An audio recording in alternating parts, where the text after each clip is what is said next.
Welcome to the Explainer. Today, we're jumping right into market capitalization. You can think of it as the ultimate price tag for a company, the one number that tells you what the entire market thinks a business is worth. And honestly, understanding this is probably the first big step to becoming a smarter investor. So let's dive in. All right, let's start with a really basic question, but one that gets to the heart of all this. When you're looking at a company, how do you actually measure its size? I mean, is it how much money it makes? The number of people it employs? What's the real metric? And here's a hint. It is not just the stock price. A really common mistake is thinking that a high stock price automatically means a huge company.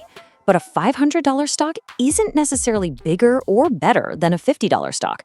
That share price, it's just one little piece of a much bigger puzzle. So that brings us to the stock's real price tag. This is the one number that really matters for understanding a company's scale. It's what the market as a whole has decided the entire business is worth, right here, right now. And that metric is called market capitalization, or as you'll usually hear it, market cap. Put simply, it's the total cost to buy the entire company. If you had enough cash to buy up every single share out there, the market cap is the price you pay. Now, what's kind of cool is that for such a big, important concept, the math behind it is surprisingly simple. You really don't need some fancy finance degree to figure it out. All you need are two numbers.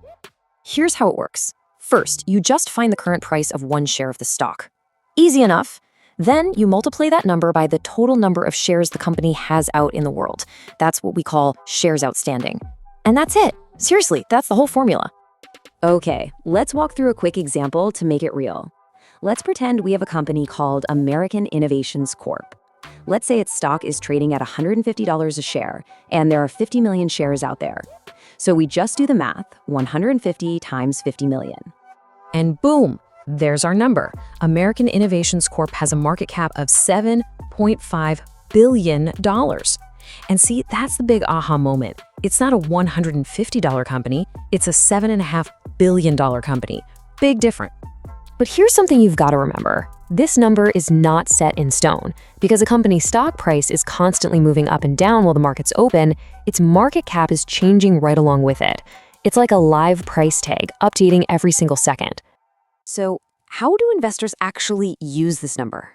Well, they don't just look at it in a vacuum.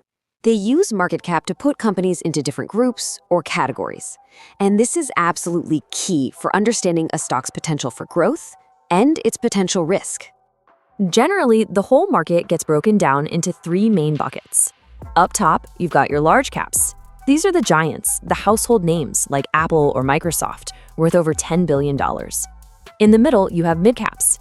And then you have small caps, which are often younger companies, maybe in a niche market. And each of these categories has a totally different vibe. Large caps, they're usually seen as safer, more stable, conservative investments. Small caps, on the other hand, are the exact opposite. Much higher risk, but also the potential for way higher growth. And mid caps, a lot of investors call them the sweet spot, kind of offering a balance between the two. Okay, so this brings us to the most important part. What does this all mean for you? Because understanding market cap isn't just some academic exercise. It's a super practical tool you can use to start building your own investment strategy.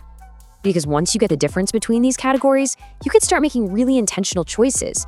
You can build a portfolio that actually matches your own financial goals and, just as important, your own comfort level with risk. And that's the whole point, right? It really helps you answer one simple question about yourself. Am I looking for stability or am I looking for growth? If you're leaning towards stability, you'll probably focus more on large cap stocks for their steady returns. But if you're chasing higher growth, you might start exploring the world of mid and small caps, even if it means a bumpier ride. So when you get right down to it, market cap is just a powerful shortcut. It lets you instantly get a sense of a company's place in the world, and more importantly, figure out where it might fit into your world, into your own diversified portfolio. So we'll leave you with that thought. You now have the fundamental tool you need to size up any public company out there. The real question is, what are you going to do with it? What's the right mix of stability and growth for your own journey?